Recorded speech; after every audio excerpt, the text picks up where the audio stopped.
The summer of 1943 did not just scorch central Texas. It boiled it. The landscape was an anvil under the hammer of the sun. Temperatures clawed past 104 degrees Fahrenheit, turning the dry plains into an endless, suffocating dust bowl. The air, thick and grating, hummed with the desperate, incessant shriek of unseen cicadas. This was the environment that choked Camp Hearn, a hastily erected cage of wire and wood, designed to hold the overflowing tide of captured German soldiers. The air carried the sharp metallic sting of diesel fuel, the sweet, earthy scent of mesquite wood, and something far more potent, smoke. Over 3,000 men filled the barracks, veterans of Tunisia, Libya, and the brutal retreat through Italy. Many were hard-bitten soldiers of the Afrika Korps. They had seen death, but now they faced a different kind of war. Behind the barbed wire, a shadow command structure thrived. The fanatical hardliners, men who refused to acknowledge the Reich's defeat, enforced a silent, psychological terror. Those labeled traitors, those who dared doubt the Führer, were disciplined with brutal efficiency. In some camps, these dissenters were found dead. Their demise officially ruled a suicide. Camp Hearn was an ideological pressure cooker, sealed tight against the outside world. Into this inferno stepped Corporal Jack Greer. He was an anomaly, a ranch hand from Abilene, slow-talking, perpetually smoking, and rarely seen without a wide-brimmed hat that made a mockery of regulation. Greer was not an intelligence operative. He was not trained in psychological warfare. His official duty was simple: cook for the American Guards. But Jack Greer possessed a quiet, resolute philosophy bred of the Texas frontier. Good food solves nearly every problem, and respect is never demanded, it is earned. He despised the Army's bland powder rations. And so, he staged a culinary revolution. Greer scavenged an old oil drum, converted it into a colossal smoker, and fueled it with fragrant mesquite wood. He started cooking real food, the only way he knew how, low, slow, and unapologetically loud. Before dawn, while the prisoners stirred restlessly, Greer would heave a massive slab of beef onto the grates, seasoning it with nothing but coarse salt and cracked pepper. It was more than food. It was a ritual. The American Guards reveled in the tender, smoky luxury. But the true audience lay beyond the perimeter. The dense, intoxicating perfume of slow-cooked brisket, rich with hickory and mesquite, coiled over the barrier fences.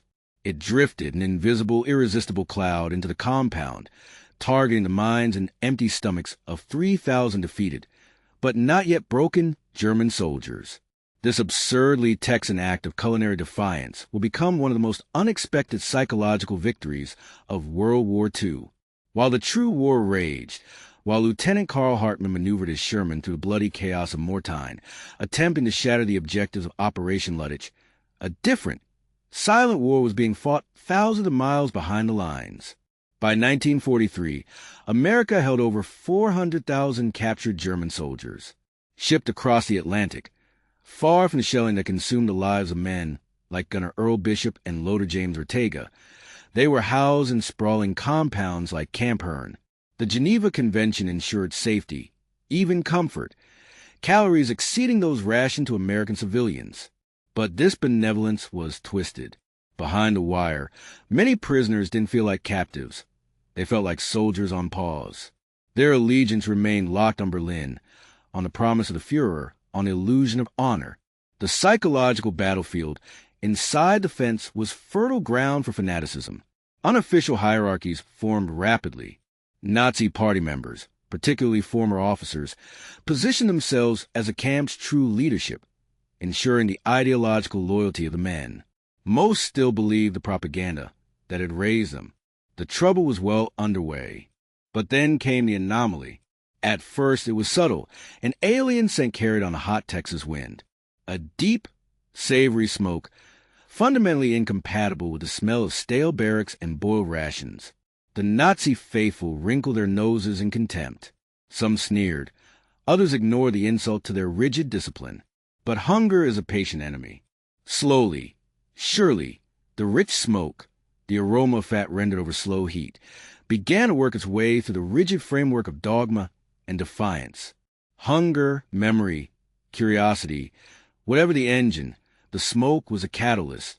On a blistering July morning, as the sun beat down and the heat shimmering off the dirt could fry an egg, the silent tension broke. A group of German prisoners, their war-weary bodies draped in loose uniforms, approached the wire. They weren't aggressive. They were merely compelled. One man, early 30s, his sharp cheekbones casting hard shadows, squinted through the fence. He called out, his English broken, guttural, "What is that?" The American guard, Greer, didn't flinch. He wiped the sweat from his forehead, picked up his long tongs, and flipped a glistening, dark brisket. He shouted back, in even rougher German, "Texas barbecue. You want some?" It was a moment simple, absurd, and entirely outside the scope of any military manual ever written. Yet, that simple offer sparked a chain reaction that permanently shifted the balance of power inside Camp Hearn. The rigid control of the Nazi hardliners evaporated, not through force or court-martial, but through hunger and shared humanity. Within weeks, the Nazi loyalists lost all influence. Trust grew. Prisoners began volunteering for labor. The internal morale, the very definition of their continued psychological resistance, crumbled. This bizarre, culinary surrender would never make it into an official AR. But for the thousands held behind that wire, it was the moment they stopped being enemies and started becoming something else entirely. Within the wire, the war continued. High-ranking Nazi prisoners imposed their own brutal shadow regime. They organized roll calls under the indifferent gaze of their American captors, managing discipline with an invisible fist, and spraying the poison of ideology like a virulent disease. To the guards, it looked like sterile military order. But beneath that veneer was absolute, crippling fear. Any prisoner who dared question the myth of the Reich or cooperated with American intelligence was instantly branded a German traitor. In some camps, the dissenters were beaten senseless. In others, they simply vanished. At Camp Hearn, the true extent of the ideological rot had yet to crest, but the symptoms were undeniable. Whispers echoing through the crowded barracks, body language shifting, men standing too rigidly, too silently, snapped to attention when a certain officer strolled past. The American military was tragically slow to grasp the danger. They were prisoners stripped of weapons. What conceivable threat could men behind wire pose? But a handful of officers began to suspect that the real battle wasn't for bodies confined by fences. It was for minds held hostage by dogma. The U.S. War Department quietly initiated a campaign, not battlefield propaganda, but of deep intellectual rehabilitation. They called it a noble endeavor, the re-education of the German prisoner. Yet, without a manual for breaking a totalitarian mindset, the effort floundered. Lectures, sanitized newsreels, and American history lessons were rolled out. But for the hardliners, this was merely enemy brainwashing, flatly resisted by men who still secretly stitched old insignia into the linings of their shirts. Into this atmosphere of suspicion and rigid ideological control, the arrival of Corporal Greer and his ridiculous, smoke-belching barbecue pit should have been a non-event, a joke. Yet, that was precisely why it worked. Greer wasn't an academic or a preacher. He wasn't there to correct their beliefs. He never spoke of democracy or human rights. He didn't care if they liked Franklin Roosevelt or believed in the Constitution. He simply cooked brisket, and he shared it. That simple, voluntary, and profoundly generous act of humanity started dismantling walls that no amount of lecturing could breach. It introduced the corrosive acid of doubt. If Americans were the savage barbarians the Führer promised, why did they cook with such surprising grace? If they were truly evil, why did Greer smile when he offered a second plate? Why did this foreign Texan food taste suspiciously like a better version of home? The barbecue pit became a subversive symbol, not of military power, but of unexpected peace. Slowly, subtly, the prisoners began to change, driven not by coercion, but by a consuming curiosity to understand the man behind the smoke. The guards were first to notice. Fewer brawls, more volunteers, the unexpected sound of laughter. Men attempted English, asking about Texas, about recipes, about a world beyond the narrow confines of Hitler's ideology. The battle lines did not collapse immediately, but they cracked. And through those fissures, a radical force began to seep in: curiosity. That more than any potential court-martial or punishment, was what the Nazi loyalists feared most. Smoked brisket and broken ideologies. Greer's secret weapon. There was no blueprint, no directive stamped top secret, no cunning psychological warfare campaign crafted in the halls of Washington. The operation that began to dismantle the Nazi dogma started, ironically, on a Saturday afternoon in the arid heat of a Texas prison camp. Jack Greer, a man whose life revolved around the rhythms of the ranch, was merely keeping tradition, firing up the smoker, pouring a dark soda, and feeding anyone who happened to be hungry. But inside those barbed wire fences, this ordinary act became a catalyst, a quiet, powerful explosion aimed squarely at an extraordinary totalitarian ideology. It began with one simple transaction: a slice of smoke-ring brisket, handed on a flimsy paper plate to a former Wehrmacht mechanic from Cologne. The man hesitated. He didn't trust the offering. He held the meat, inhaling the sweet hickory smoke, before taking a cautious, almost sacrilegious bite. He returned the next day. And then others began to follow. They gathered silently, not in a crowd, but in carefully orchestrated groups, drifting near the wire under the flimsy guise of sweeping dust or hauling empty crates. And every time, Greer was waiting. His greeting was the same slow, easy Texas drawl. "You hungry, friend?" It was not a bribe. It was not manipulation. It was merely sustenance, offered without condition, without the poison hook of propaganda. And that, precisely, made it the most dangerous weapon of all. Inside the barracks, a silent panic gripped the ideological enforcers, the committed Nazi veterans who enforced discipline and dogma. They couldn't outlaw the food. Forbidding hungry men from eating would expose their fear of American kindness. So they turned to whispers, deploying the standard tools of fascism: distortion and terror. The meat was drugged, they hissed. The Americans seek to poison your memory, to steal your homeland through complacency. But it was already too late. The brisket had done its work, not merely sating hunger, but opening avenues of dialogue. Greer wasn't just serving beef. He was serving conversation, an antidote to the rigid narratives of the Reich. Between the sticky sweetness of the sauce and the warmth of beans, he spun tales. No speeches, no military doctrine, just life.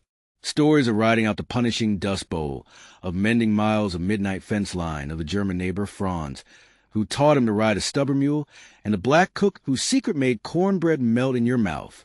The young prisoners listened, utterly rapt. They had been raised on Goebbels' venomous caricatures of the decadent, soulless American enemy. Now, they heard a voice stripped bare of agenda, a decent man, speaking plainly about hardship, family, humor, and deep, shared humanity. The questions, when they finally came, were tentative, echoing the propaganda they had been fed. Is it true Americans hate us? Do you have Jews in your town? Why do your officers not yell at you? Greer never flinched. He answered with the blunt, uncomplicated honesty of the plains. Hate you? Hell, I don't even know you yet. Yes, we got Jews. Good folks. One owns a bakery. Makes a peach cobbler. So good you'll weep. My officers, they only yell if I burn the beans. And that's fair. These answers landed with the force of high-explosive shrapnel. They were not strategic doctrine. They were not crafted by intelligence officers. They were simply true. And in that truth, the ideological foundation of the Third Reich began to crack. One morning, a German corporal, the transformation began with a single act of kindness, an olive branch offered in a ceramic mug. The corporal, previously known as a hardliner carved from ideological stone, appeared early at the wire. Greer, the architect of this strange piece, offered coffee. The corporal accepted, and then the question, whispered like a secret confession: "Are you permitted to be kind to us?" Greer's reply was pure Texas pragmatism. "Ain't never asked." That line, simple, defiant, American, spread through Camp Hearn like wildfire. By late August, the trickle of curious prisoners had become a tide. The weekly barbecue, initially just for the guards, transformed into a covert ritual. Greer would cook mountains of brisket and ribs, far more than needed, ensuring an accidental surplus. The prisoners knew. The guards knew. And no one stopped it, because they witnessed something truly unprecedented. The enemy began to volunteer, not under threat of the stockade, but drawn by the smokehouse. They cleaned stables, managed inventory, sorted mail. They traded their sullen silence for whistles and laughter. Recipes were exchanged across the barbed wire, German sauces for Texas rubs. The camp's commander filed a memo to Washington, documenting a sharp, inexplicable surge in cooperation, productivity, and morale. The official bureaucracy labeled it improved informal rapport with mess personnel. They didn't need to name Greer. His revolution smelled of hickory smoke, but not everyone tasted the peace. A small, vicious core of Nazi ideologues within the camp saw collaboration as betrayal. They branded the volunteers as traitors, scarring bunk walls with slurs, distributing venomous pamphlets. The climax arrived when a fellow prisoner was brutally beaten for refusing to execute a secret salute. The victim, bruised but unbroken, sought out the commander the following morning. He requested an immediate transfer to the manual labor barracks, ending his appeal with 4 words that sealed the fate of a Nazi faction: "I'd rather eat brisket." The ideological backlash failed. Their influence was not broken by force, but incinerated by fire, the gentle, persistent heat of a Texas smoker. The cowboy cook, who had never read a manual on psychological warfare, understood an eternal truth: you cannot hate a man whose food you love. By the autumn of 1943, Camp Hearn stood as an anomaly, a bastion where order emerged not from coercion, but camaraderie. While other American prisoner sites struggled with clandestine Nazi tribunals, Hearn demonstrated a victory achieved not by bullets, but by barbecue. The internal collapse of the enemy was starkly measured in the reports filed by Hearn. The flood of sabotage, the undercurrent of violent defiance, even murder, suddenly dried up. Instead, the statistics told an unbelievable story. Productivity soared. Medical incidents plummeted. Prisoners of war began requesting English grammar books, demanding American newspapers. Astonishingly, some formally petitioned to remain on U.S. soil after the inevitable end of the war. Washington was instantly alerted. Teams of high-ranking military observers descended upon the camp, certain they would uncover a classified weapon, some cutting-edge psychological experiment, or a covert morale manipulation program. What they found shattered every assumption. There was no secret technology, no classified protocol. There was only a dusty cowboy in a greased apron, hunched over a smoking pit, chatting awkwardly in broken German while handing out impossibly tender barbecue ribs.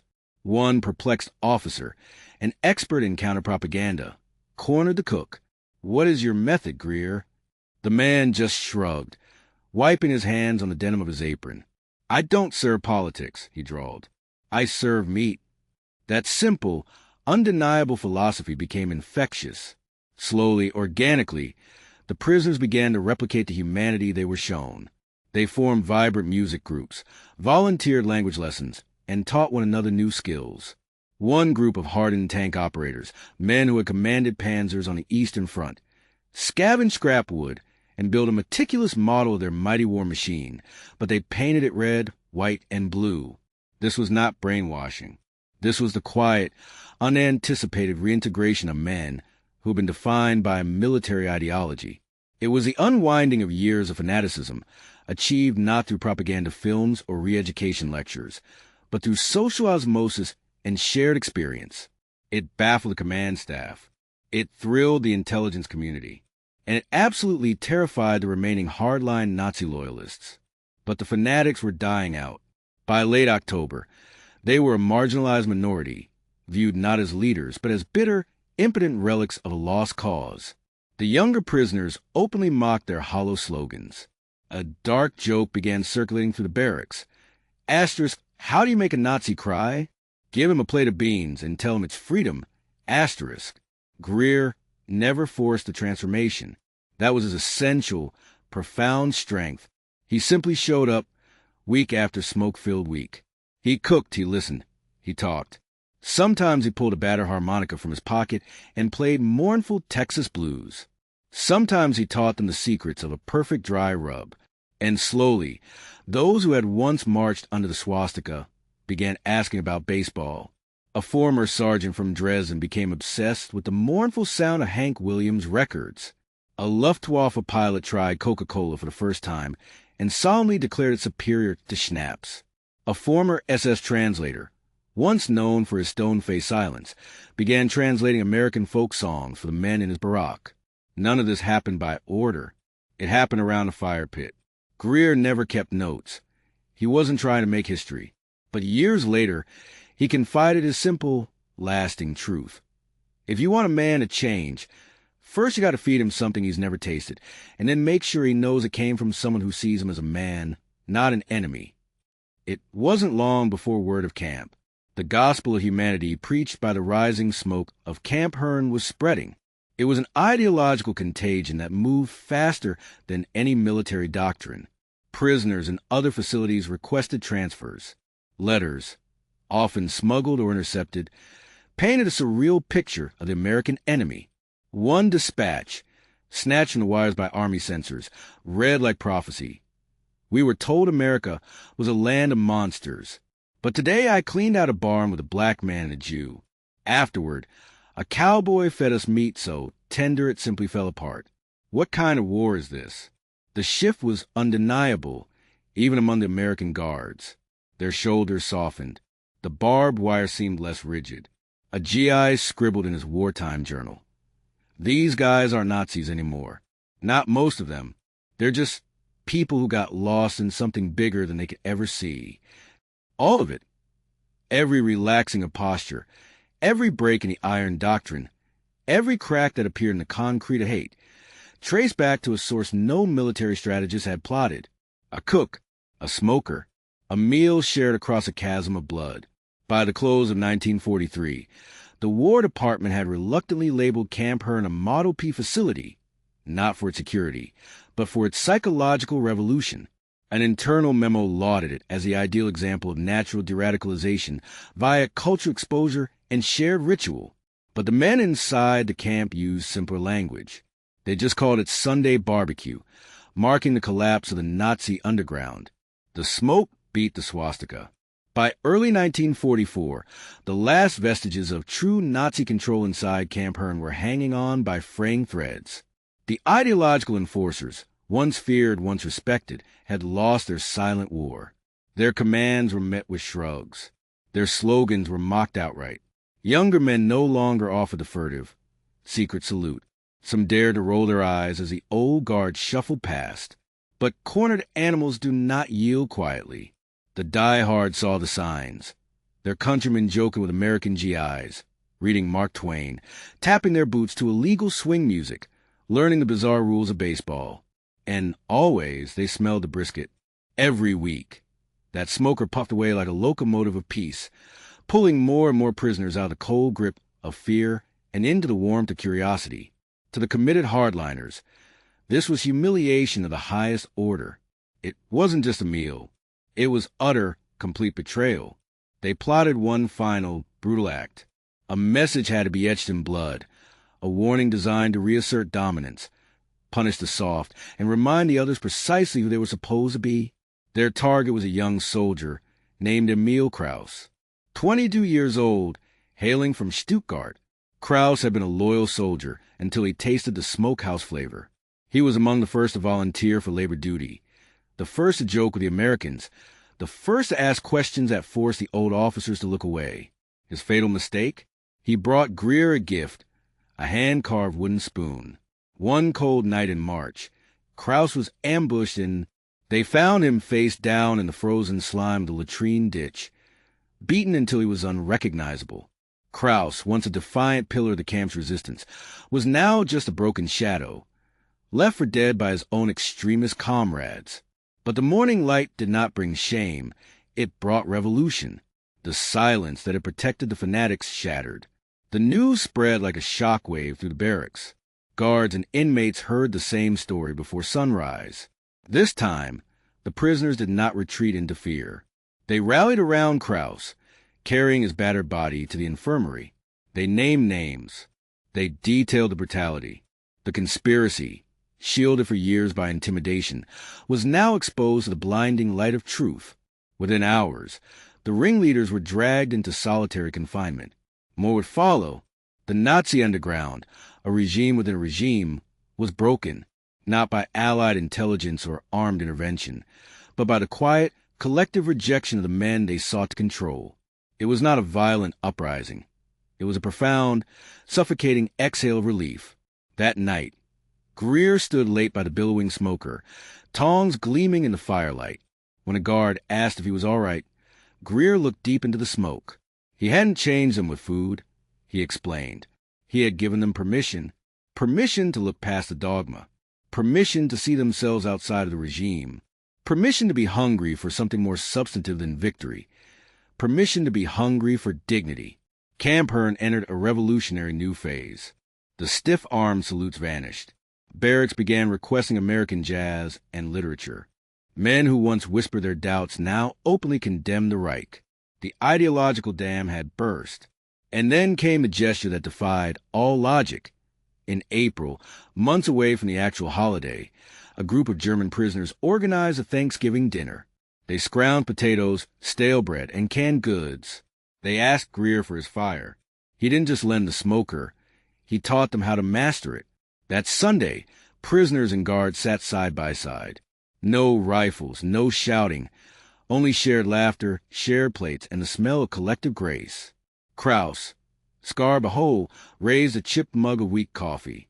In clear English, he offered a toast to the man who made us believe the war could end. The Nazi underground was dead, dissolved not by force, but by terminal irrelevance. Greer never wrote a memoir. He never asked for recognition. But weeks later, he walked into the quiet mess tent and found his cot stacked high with letters, handwritten, painstakingly translated. They thanked him for the meals, for the dignity he restored. One letter, penned by a former fanatical Nazi youth leader, contained just 6 shattering words. You cooked the hate out of me. After the smoke, the men they became.